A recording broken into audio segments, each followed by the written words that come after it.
Hello বন্ধুরা, আজ আমি বানাবো ভাপা ইলিশ। তার জন্য একটা মশলা করে নেব।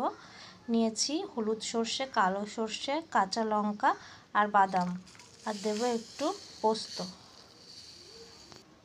এখন সুন্দর করে একটা মশলা বানিয়ে নেব। হলুদ আর নুন মাখিয়ে মাছগুলো রেখে দিয়েছি কিছু সময়। মাছের ভেতরে মশলা দিয়ে সুন্দর করে মেখে নেব।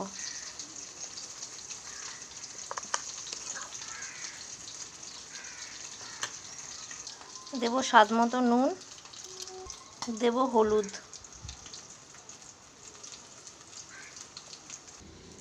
কালো জিরে তেলের মধ্যে, আর শুকনো লঙ্কা। মাছগুলো দিয়ে দেবো এক এক করে।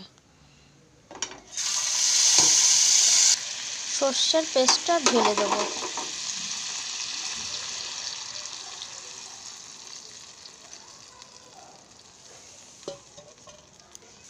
দেব 3টে কাঁচা লঙ্কা। এখন আমি ঢেকে দেব।